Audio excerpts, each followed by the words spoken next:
శ్రీవారి కారం, శ్రీవారిని ప్రేమించే వారి కోసం. శ్రీవారి spices, chilli, turmeric, coriander powder. శ్రీవారి కారం, శ్రీవారిని ప్రేమించే వారి కోసం. ఏ తండ్రికి కూడా ఇలాంటి కష్టం రాకూడదు. హయత్ నగర్ రోడ్డు ప్రమాదంలో ఐశ్వర్య చనిపోతే తండ్రి గాయాల పాలయ్యాడు. కాళ్ళకి ఆపరేషన్ తీసుకొచ్చి శ్మశాన వాటికి చివరి చూపు కూతుర్ని చూసుకోవడానికి అంబులెన్స్లో వచ్చాడు. నిజంగా ఆ తండ్రి కష్టము ఏ తండ్రికి కూడా ఏ కుటుంబంలో కూడా రాకూడదు.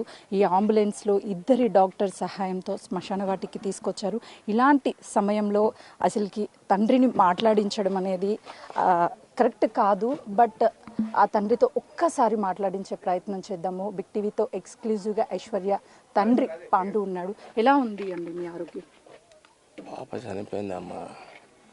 నా ఆరోగ్యం ఎట్లున్నా పర్లేదు, పాప లేదు. ఇక అసలుకి ఇంటికి పెద్ద కూతురుగా తను అన్నీ చూసేది, ఈరోజు మీకు కూతురు లేదు. నాకేం చెప్పడానికి వస్తలేదమ్మా. ఏం జరిగింది అసలు ఆ రోజు? ఏం జరగలేదమ్మా. రాంగ్ రూట్లో వచ్చి కొట్టాడమ్మా. మాది ఒక పర్సెంట్ కూడా తప్పలేదమ్మా. 1% కూడా తప్పలేదు. ఏ న్యాయం అంటే కూతుర్ని తీసుకురాలేము. ప్రతి బస్ స్టాప్ దగ్గర ఫుట్పాత్ వేయాలమ్మా. లేకపోతే జనాలు ఇట్లనే నష్టం జరుగుతూ ఉంటుంది. బండ్లు స్పీడ్గా వస్తాయి, రోడ్డు దాటే వాళ్ళకి ప్రమాదాలు జరుగుతూనే ఉంటాయి. ఫుట్ ఓవర్ బ్రిడ్జ్కి ఐశ్వర్య పేరు పెట్టాలని డిమాండ్ చేస్తున్నారు. ఏం చెప్తారు? చేస్తే చాలా మంచిదమ్మా. ఒక్కసారి కాల్ని చూపించే ప్రయత్నం చేస్తారు. ఎందుకంటే ఏ తండ్రి ఇలాంటి సిచ్యువేషన్లో పాపను చూడడానికి రాడ్లు ఇవన్నీ కూడా అసలుకి మీ కుటుంబానికి ఇప్పుడు మీరు ధైర్యంగా ఉండాలి. ఏం చెప్తారు? ఏం ధైర్యం చెప్పలేకపోతున్నామ్మా. నాకు పాప నా కళ్ళ ముందే పోయింది. ఇంకేం చెప్పాను? ఈ పరిస్థితుల్లో అయితే నేను ధైర్యం చెప్పలేకపోతున్నా. ఎప్పుడు తెలిసింది పాప చనిపోయిందని? నేను ఎంబడే ఉన్నానమ్మా. నేను స్కూల్లోనే ఉన్నా, పాపను చూసా. ప్రతి బస్ స్టాప్ కాడ ఫుట్పాత్ కావాలమ్మా. పైనుంచి మనుషులు దాడటానికి ఉండాలి. లేకపోతే ఇట్లనే విచ్చలవిడిగా ప్రాణాలు పోతాయమ్మా. ప్రభుత్వం కూడా పట్టించుకొని ప్రతి స్టాప్ దగ్గర ఉండాలి నేను కోరుకుంటున్నాను. మీరు ఏ టైంకి రోడ్ క్రాస్ చేస్తున్నారు? 7 అమ్మా. ఎవరు వచ్చారు? అంటే కారు ఓవర్ స్పీడ్ ఏమన్నా ఉందా? కారు స్టడీకి వెళ్తున్నాడు, రాంగ్ రూట్లో వచ్చాడు. ఏం చెప్తారు బిగ్ టీవీ నుంచి? ఏం చెప్పాలమ్మా, ప్రతి బస్ స్టాప్ దగ్గర ఫ్లైఓవర్ ఉండాలమ్మా. అది నేను కోరుకునేది ప్రభుత్వాన్ని.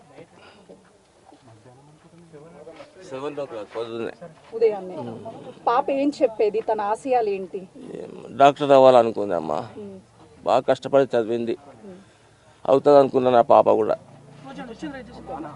ప్రస్తుతానికి చూడొచ్చు ఐశ్వర్య తండ్రి పాండు మాట్లాడలేని సిచ్యువేషన్లో ఉన్నాడు. ప్రతి బస్ స్టాండ్ వద్ద ఫుట్ ఓవర్ బ్రిడ్జ్ని ఏర్పాటు చేయాలి. మరొక్కరికి ఇలాంటిది జరగవద్దు. నా పాప కోల్పోయాను, ఇక నా పాప నా కళ్ళ ముందే ఆ రోజు మొత్తం ఎగిరి పడిపోయింది అని చెప్తున్నారు. ఇలాంటి పరిస్థితి అనేది చివరి చూపు చూసుకోలేనేమోనని చెప్పేసి ఆ తండ్రి భయపడ్డాడు. కానీ ఇలా అంబులెన్స్లో ఇద్దరి డాక్టర్ల సహాయంతో నడవలేనటువంటి స్థితి ఉన్నప్పటికీ కూడా ఆఖరి చూపుని చూసుకునేందుకైతే మాత్రము శ్మశాన వాటికి చేరుకున్నాడు. ఐశ్వర్య అంతిమ యాత్రలో నేను పాల్గొనలేకపోయినప్పటికీ, నా కూతురు దగ్గర నేను చూసుకోలేనప్పటికీ ఇలాంటి సిచ్యువేషన్లో అయినా సరే చూసుకుంటానని ఏ రోజు ఊహించలేదు అని చెప్పేసి తండ్రి తన బాధను వ్యక్తం చేస్తూ, నా పాపలాగా ఇంకొకరికి అవ్వొద్దు, ప్రభుత్వం వెంటనే ఆ ఫుట్ ఓవర్ బ్రిడ్జ్ని ఏర్పాటు చేయాలని కూడా తండ్రి కోరుతున్నాడు. కెమెరామెన్ శ్రీకాంత్తో సుజాత, హయత్ నగర్.